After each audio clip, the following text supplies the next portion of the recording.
বগুড়া ৬ ও শেরপুর ৩ সংসদীয় আসনের উপনির্বাচনে ভোট গ্রহণ শান্তিপূর্ণভাবে চলছে। সকাল 7:30 থেকে শুরু হয়ে একটানা ভোট চলবে বিকেল 4:30 পর্যন্ত। পুরুষ ভোটারের চেয়ে নারী ভোটারের উপস্থিতি বেশি লক্ষ্য করা যাচ্ছে।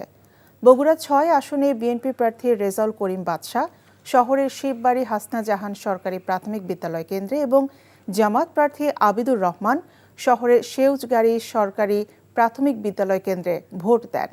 এদিকে শেরপুর ৩ আসনেও শান্তিপূর্ণভাবে ভোট গ্রহণ চলছে। সকাল থেকে ভোটার উপস্থিতি কম থাকলেও বেলা বাড়ার সাথে সাথে উপস্থিতি বাড়বে বলে আশা করা হচ্ছে। এই আসনে বিএনপি প্রার্থী মাহমুদুল হক রুবেল, জামাত প্রার্থী মাসুদুর রহমান মাসুদ এবং বাংলাদেশ সমাজতান্ত্রিক দল প্রার্থী মিজানুর রহমান।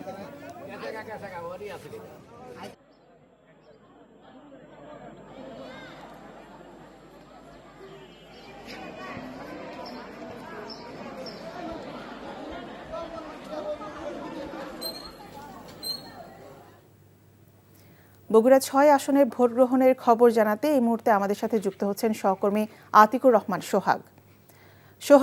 ভোট গ্রহণ তো সকাল থেকে শুরু হয়েছে, তো আপনি ভোটার উপস্থিতি কেমন দেখছেন?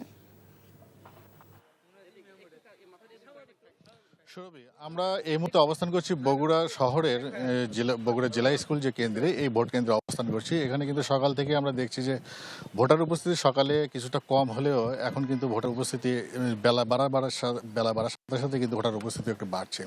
তো এই চিত্রে কিন্তু শহরের বিভিন্ন কেন্দ্রে আমরা দেখেছি এবং শহরের বাইরে যেগুলো মফস্বল কেন্দ্র যেগুলো রয়েছে সেগুলোতে কিন্তু ভোটার উপস্থিতি সকাল থেকে বেশ ভালো উপস্থিতি লক্ষ্য করা গেছে। তো এবারের উপনির্বাচন কিন্তু এখানে বগুড়া এই সদর ৬ আসনে কিন্তু এবার ৩ জন প্রার্থী ভোট যুদ্ধে অংশগ্রহণ করছে। বিএনপির জনাব রেজাউল করিম বাদশা এবং জামাতের রয়েছে আবিদুর রহমান সোহেল এবং বাংলাদেশ ডেভেলপমেন্ট পার্টির রয়েছে আল আমিন ফুলকপি প্রতীকে। তো এই ৩ জনের মধ্যে কিন্তু এবং বিএনপি এবং জামাত এই দু দলের মধ্যে কিন্তু এখানে মোটামুটি ডাডি লড়াই হবে এমনটাই আশা করা যাচ্ছে।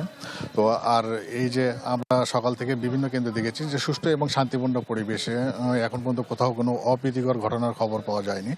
যদিও গতকাল দুই দলই কিন্তু একে অপরের বিরুদ্ধে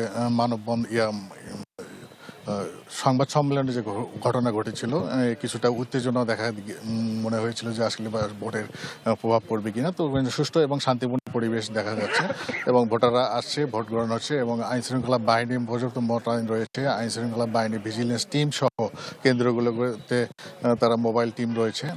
তারা বিভিন্ন স্থানে দেখছি যারা সকাল থেকেই তারা মোবাইল টিম বিভিন্ন কেন্দ্রে তারা পরিদর্শন করছে। তো সুষ্ঠু এবং শান্তিপূর্ণ পরিবেশে ভোট অনুষ্ঠিত হচ্ছে। তো এই ছিল বগুড়ার সদরের সর্বশেষ খবর।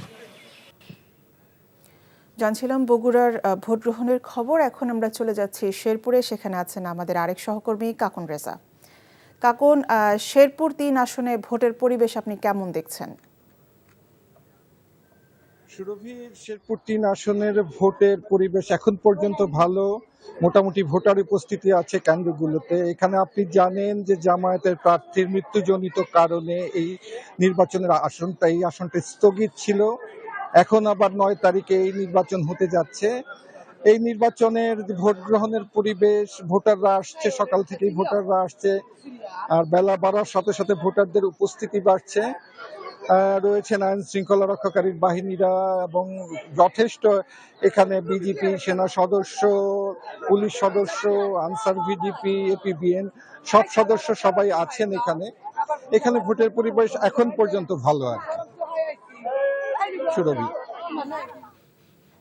জানছিলাম উপনির্বাচনে ভোট গ্রহণের খবর।